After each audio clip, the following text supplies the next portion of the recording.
Hello दोस्तों, आज पढ़ाएंगे हम त्रिकोणमिति के प्रश्नावली 8.1 क्लास 10th का। और हम 8.1 का पहला क्वेश्चन करा चुके हैं बोर्ड पर। और बेसिक चीज़ हमने बता दी, एक सूत्र कैसे होते हैं, पाइथागोरस प्रमेय कैसे होते हैं, समकोण त्रिभुज में हम त्रिकोणमिति अनुपात कैसे निकालते हैं, ये चीज़ हमने आपके लिए बता दिया है। अब देखेंगे क्वेश्चन नंबर दूसरा। तो क्वेश्चन नंबर दूसरा क्या दिया हुआ है, किताब में देखो। क्वेश्चन नंबर दूसरा दिया हुआ है यहाँ पर त्रिकोणमिति में। यहाँ देखो त्रिकोणमिति, त्रिकोण मिति। और प्रश्नावली कौन सी है? प्रश्नावली है 8.1। 8.1 का दूसरा क्वेश्चन, क्लास 10th। ठीक है। तो दूसरा क्वेश्चन क्या है? दूसरा क्वेश्चन कह रहा है इसमें एक आकृति दी हुई है। क्या दी हुई है? आकृति। तो आकृति बना देते हैं पहले। ये क्या है? समकोण त्रिभुज की आकृति दी हुई है, जिसमें बिंदु देखें पी क्यू आर। ये क्या है? शीर्ष बिंदु दे रखे हैं, जिसमें पी आर का मान दिया हुआ है 12 सेंटीमीटर और पी आर का मान दिया है 13 सेंटीमीटर। और क्यू आर का मान दिया नहीं है, तो हम ये निकालेंगे। इसका हम निकालेंगे इसको। और प्रश्न दिया हुआ है कि ten P minus cot R का मान ज्ञात करना है। का मान ज्ञात करें। तो कैसे ज्ञात करेंगे देखते हैं हम। इसमें देखते हैं कि सबसे पहले ऐसे क्वेश्चन को करने के लिए हमें समकोण त्रिभुज की तीनों भुजाएं याद होनी चाहिए। तीनों भुजाएं का माप याद होना चाहिए। इसमें दो भुजा दी हुई है और एक भुजा हमने निकालनी है। तो पहले हम तीनों भुजा हमने याद होनी चाहिए, अर्थात हमने तीनों भुजा हमने ज्ञात होनी चाहिए। इसमें दो भुजा हुई है, एक भुजा पूछी हुई है। तो क्या करेंगे? समकोण त्रिभुज एक प्रमेय चलती है, पाइथागोरस प्रमेय। इसके द्वारा हम तीसरी भुजा निकाल सकते हैं। पाइथागोरस प्रमेय क्या होती है? पाइथागोरस प्रमेय। पाइथागोरस प्रमेय कहती है कर्ल का स्क्वायर बराबर होता है लंब के स्क्वायर प्लस आधार आधार के स्क्वायर। अर्थात कर्ल स्क्वायर का जो मान होता है वो लंब के स्क्वायर प्लस आधार के स्क्वायर के बराबर होता है। तो हम देखते हैं। अब हम देखते हैं यहाँ पर। आप हमने आपके पहली क्लास में बता दिया पार्ट 1 में कि जो 90 डिग्री के सामने वाली भुजा होती है वो हमेशा फिक्स रहती है। हमेशा क्या होती है? कर्ड होती है। क्या होती है? कर्ड। 90 डिग्री के सामने वाली जो भुजा होती है वो हमेशा कर्ड होती है, वो कभी नहीं बदलती। लेकिन लंब और आधार आपस में बदल जाते हैं कोण के हिसाब से। प्रश्न जो पूछता है, जो कोण आता है, कोण के हिसाब से जो जिस कोण को पूछते हैं वो उसके सामने वाली भुजा लंब होती है और बची कुची भुजा आधार होती है। जैसे क्यू आर के सामने वाली भुजा लंब होगी और ये क्या होगी? ये आधार होगी नीचे वाली। कर्ड हमेशा फिक्स रहती है। 90 डिग्री के सामने वाली भुजा क्या होती है? कर्ड होती है। इसी प्रकार हम अब तीसरी भुजा निकालेंगे यहाँ पर। तो क्या निकालेंगे हम? कर्ड हमको दिया हुआ है, क्योंकि 90 डिग्री के सामने वाली भुजा क्या है? कर्ड। तो कर्ड हमको दिया हुआ है और हम इसको लंब मान लेते हैं और इसे आधार मान लेते हैं। इससे कुछ फर्क नहीं पड़ेगा, क्योंकि हमको कोई पी और आर का मान खाली एक भुजा का मान निकालना है। और हम जानते हैं जब कर्ड निकालते हैं तो लंब और आधार को जोड़ते हैं, लंब और आधार के वर्गों को करके जोड़ते हैं। तो चाहे तो हम लंब मान लो इसे, चाहे आधार मान लो, इससे कोई फर्क नहीं पड़ेगा, क्योंकि दोनों मान के सही मानने पर कर्ड का मान समान आएगा। तो देखते हैं कर्ड का मान निकालने। अर्थात कर्ड का मान दिया हुआ है और लंब का मान दिया है, आधार मान लेते हैं इसको। तो आधार का मान निकालना है। जिस चीज़ को हम निकालते हैं उसको क्या करते हैं? पहले लिख देते हैं बराबर से पहले। और बची कुची जो लंब बचा हुआ उसको हम कर्ल में से घटा देंगे। तो देखते हैं। सबसे पहले कर्ल क्या दिया है? P R. तो पहले पी आर लिखते हैं। पी आर का स्क्वायर। कर्ल क्या है? पी आर का स्क्वायर बराबर लंब क्या माना हमने? P Q. तो पी क्यू कितना दे रखा है? P Q. पहले पी क्यू लिखते हैं, पी क्यू का स्क्वायर प्लस आधार क्या माना हमने? Q R. तो क्यू आर का स्क्वायर। इसके बाद निकालना क्या हमने? आधार। क्या निकालना? आधार। तो आधार निकालना, तो आधार जो वाली जो क्यू आर वाली भुजा है उसको हम सेपरेट करते हैं, अर्थात एक तरफ करते हैं बराबर से।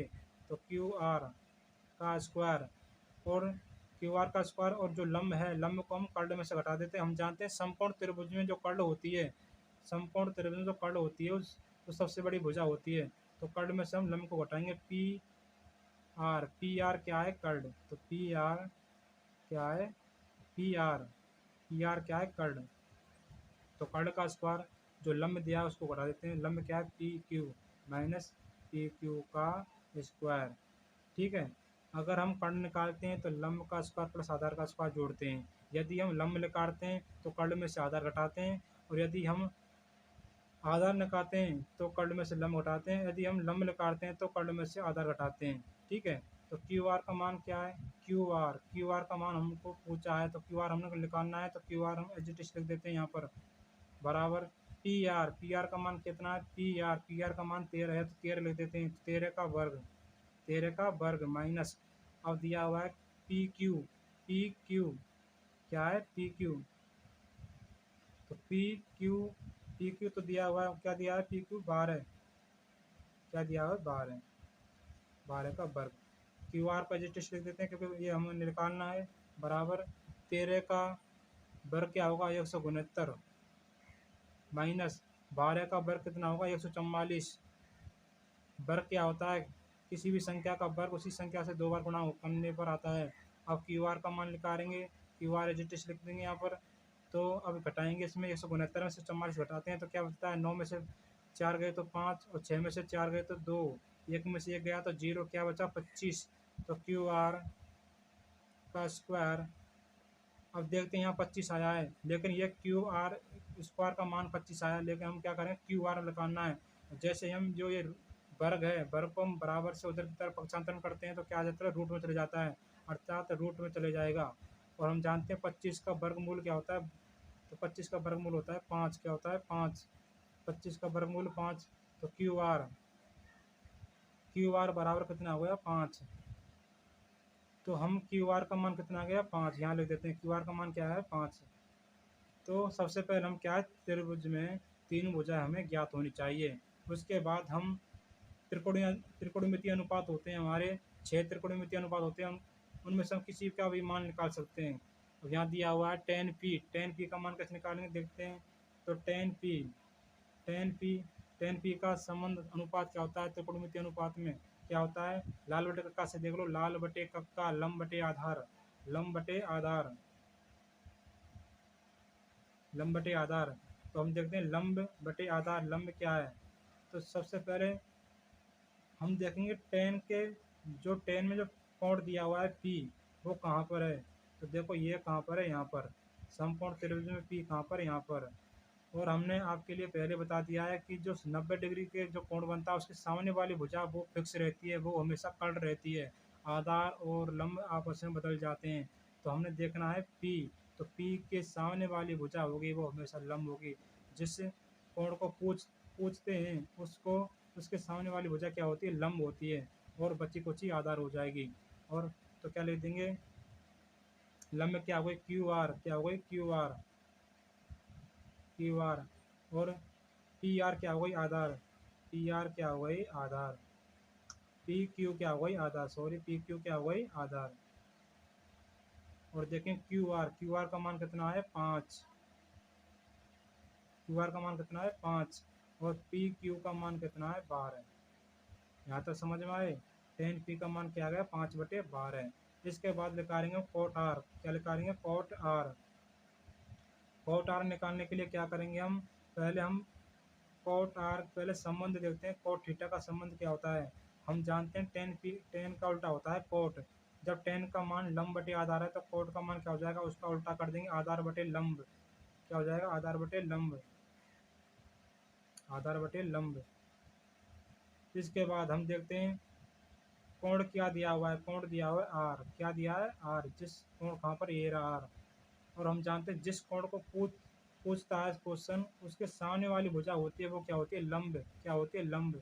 कर्ण हमेशा फिक्स रहती है। जिस क्वेश्चन में कोण को पूछता है उसके सामने वाली भुजा क्या होती है? लंब। और बची कुची क्या होती है? आधार। तो क्या होगी? आधार तो ये हो गई और लंब ये हो गई। तो देखो आधार क्या हो गई? Q R. क्या हो गई? Q R. और लंब क्या आ गई? पी क्यू बराबर, मान रखो क्यू आर का मान क्या है? क्यू आर का मान है 5 बटे, अब पी क्यू का मान क्या है? पी क्यू का मान है 25, सॉरी 25 नहीं 20। कितना है? अरे 20 नहीं है, क्या है? 12। सॉरी ये कितना है? 12। तो देखो टेन पी का मान निकाल लिया, कॉट आर का मान निकाल लिया, मान आए वो सेम सेम आए। क्या आए? Same same. तो हमको दिया है क्वेश्चन में क्या दिया था? मान निकालना था हमने 10p माइनस कॉट आर, और देखते हैं 10p का मान जो आया हमारे लिए 5/12 आया है, माइनस इसका मान आया वो भी 5/12 आया है। तो क्या करेंगे हम, जब माइनस चिन्ह बीच में क्या है माइनस, तो 5/12 में से 5/12 घटाएंगे तो हम जानते हैं जब समान समान चीज समान समान संख्या को घटाते हैं या समान समान भिन्न को घटाते हैं तो जीरो आती है, क्या आएगी जीरो। चाहे इसे कर दिया लेस लेकर करेंगे तो आप फिर भी जीरो आएगी, तो क्या आएगा मान जीरो, तो इसका मान क्या जाएगा जीरो। तो ये क्वेश्चन हो चुका है। इसके बाद हम तीसरा क्वेश्चन देखेंगे। तीसरा क्वेश्चन देखने के लिए हम